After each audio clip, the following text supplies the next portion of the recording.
여러분 안녕하세요, 이정재입니다. 여러분, 오늘은 여러분의 질문에 대한 답을 드리는 시간입니다. 혹시 답변을 드리지 못하는 부분은 너무나 질문이 많아서 그러한 것이고, 그 내용들은 제가 따로 더 영상을 만들어서 답을 드리도록 할게요. 자, 시작해 보도록 하겠습니다. 첫 번째로, 결혼할 때 받은 나무 조각된 원앙 세트는 어디에 보관을 해야 하나요? 이거 처분해야 할까요? 라는 질문입니다. 네, 거실에 깨끗이 닦으셔서 보관을 하시도록 하세요. 이거 가능하면 장식장에 넣어두시면 아주 좋습니다. 두 번째로, 교수님 부엌 그릇장 귀퉁이에 두려고 조그마한 돈나무 소품을 하나 구매했는데 이거 괜찮을까요? 라는 질문입니다. 네, 가능하면 남쪽이면 좋겠네요.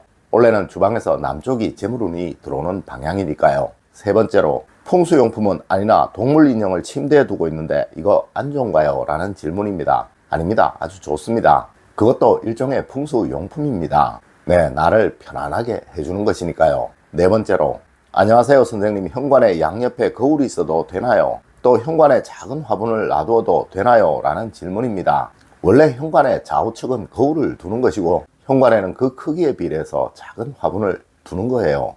다섯 번째로, 저희 집에는 용이 하나밖에 없는데 짝을 맞추려면 똑같은 게 아니라도 괜찮을까요? 라는 질문입니다. 네, 굳이 같은 것이 아니라도 비슷한 크기라면 전혀 상관이 없습니다. 여섯 번째로, 집에 안 쓰는 전신 거울이 있습니다. 일전에 교수님 옆에 거울을 두셨다 하셨는데 회사 제 방 작은 편입니다. 제 책상과 4인 회의 테이블이 하나 들어갈 정도입니다. 이곳에도 거울을 두는 게 좋을지 궁금합니다. 둔다면 어디에 두는 것이 좋을지요? 라는 질문입니다. 네, 회사에도 전신 거울을 두면 아주 좋습니다. 실제로 국내에도 또 외국에도 큰 회사의 오너들은 모두 자기 사무실에 전신 거울을 두고 있습니다.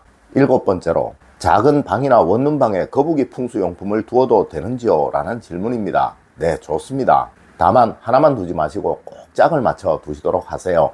여덟 번째로, 선생님 싱크대 인조 대리석에 금이 갔는데 날받지 않고 아무 때나 뜯어 수리해도 되는지 궁금합니다. 라는 질문입니다. 네, 아무 때나 수리해도 됩니다. 이런 것에 날받을 이유 없습니다.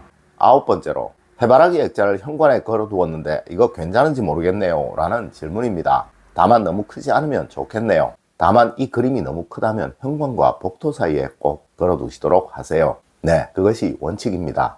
열 번째로, 무음식에는 상관이 없는지요? 라는 질문입니다. 네, 상관이 없습니다. 하지만 그래도 가능한 문 가까이 두시는 것이 원칙입니다. 11번째로, 코끼리가 풍수용품이라고 하여 아주 작은 코끼리 한 쌍을 안방에 두었는데 이것도 안 되는 건가요? 그리고 10여 년 전에 제법 크기가 있고 가격도 나가는 코끼리 한 마리를 남편이 태국에서 사온 게 있습니다. 그냥 장식장 안에 넣어 문을 닫아두고 있었는데 어떻게 하면 좋을까요? 라는 질문입니다. 무엇이든 쌍을 이루는 것이 좋다고 제가 말씀을 드렸었죠. 네, 이 코끼리상 아주 좋은 것입니다. 그냥 장식장에 깨끗이 닦아서 넣어두시도록 하세요. 12번째로, 풍수용품이 짝을 이루어야 한다면 같은 재질, 같은 크기여야 하나요? 라는 질문입니다. 굳이 같은 재질은 아니라도 크기는 비슷한 것이 좋은 것입니다.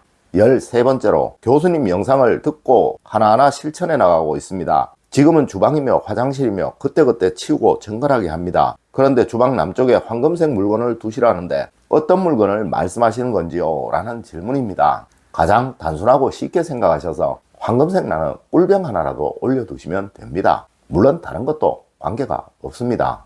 14번째로, 선생님 종을 집 안쪽에 붙여야 하나요? 앞전 영상에서는 밖에 하라고 들은 것 같아 현재 밖에 붙여놨거든요. 헷갈려서 정확한 답변 부탁드립니다. 라는 질문입니다.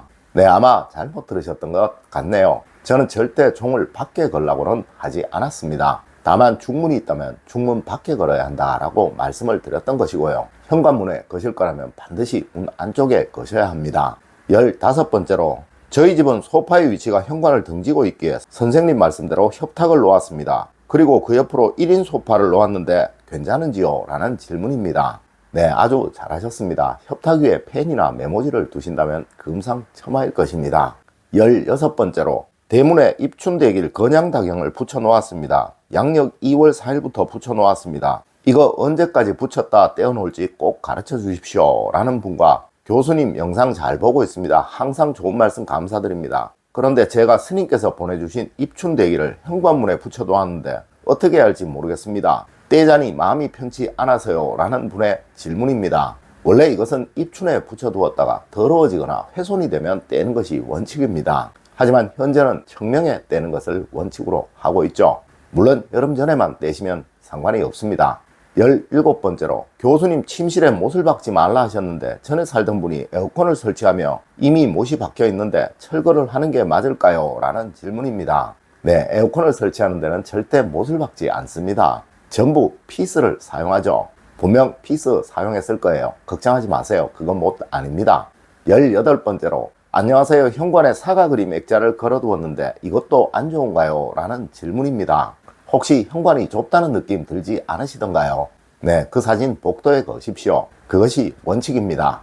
19번째로 혹시 싱글 침대 2개를 붙여서 쓰는 건 안 좋은가요? 라는 질문입니다. 네, 약간 거리를 두고 쓰시는 것이 좋습니다. 그것이 그 가구의 기능이니까요. 풍수는 원래 모든 것을 자신의 기능대로 사용하는 것을 원칙으로 합니다. 20번째로 좋은 말씀 감사합니다. 한 가지 여쭙겠습니다. 협탁엽 스탠드를 놓으려고 하는데 모양에도 상관이 있는지요? 라는 질문입니다. 네, 모양에도 상관이 있습니다. 제가 아마 영상에서 사진으로 보여드렸을 거예요. 다시 한번 잘 살펴보시길 바랍니다. 21번째로 거실이 확장형이라 베란다가 거실에는 없고요. 창가 쪽에 금전수 무늬, 몬스테라, 파키라 등등 쭉 줄을 세워 놓았는데요. 복도 쪽으로 옮겨야 되나요? 라는 질문입니다. 아닙니다. 원래 베란다 창가 쪽에 두는 것이 원칙입니다. 또 저도 그렇게 말씀을 드렸고 잘 두고 계신 거예요. 22번째로 일반 쌀은 쌀통이라 보이지 않는데 기장, 잡곡 이런 종류도 안 보이게 둬야 하나요? 조그마한 통에 담아 졌는데요. 라는 질문입니다. 네, 곡식류는 모두 안 보이는 곳에 보관하시는 것이 원칙입니다. 23번째로 돌아가신 부모님이 쓰던 밥상은 가지고 생활을 해도 되는 건지요? 라는 질문입니다. 아닙니다. 그거 좋지 못합니다. 돌아가신 부모님이 자주 쓰시던 물건이라면 사용하지 않으시는 것이 원칙입니다. 24번째로 존경하는 교수님 안녕하십니까? 새로 이사가는 집 안방에 침대 머리 위에 창문이 있습니다. 침대 방향을 바꿀 수도 없고요. 무슨 방법이 있을까요? 라는 질문입니다. 네, 이거 전혀 신경 쓰지 않으셔도 됩니다. 커튼을 하나 달아 놓으십시오. 25번째로 선생님 지인이 쓰던 피아노를 준다고 하여 가져오려고 하는데 괜찮을까요? 라는 질문입니다. 네, 아주 좋은 것이죠. 대신 혹시 모르니 얼마간의 돈이라도 드리든지 또 밥이라도 한번 사십시오. 그러면 전혀 문제가 없을 것입니다. 26번째로 저희 집 거실이 확장형인데 중간은 통창이고 양쪽은 열 수가 있는 구조입니다. 제가 식물 키우는 것을 좋아해서 테이블을 길게 제작해서 창문 앞에 두고 식물을 진열해 두었습니다. 높이는 창문의 3분의 1 정도 되고 길이는 창문 중간에 두었는데 열 수 있는 한쪽 창문이 반 정도 가립니다. 어떻게 하면 좋을까요? 라는 질문입니다. 원래 식물의 위치가 창문 그곳입니다. 잘 하고 계시는 것이니까 신경 전혀 쓰지 마시고 식물 잘 기르시면 됩니다.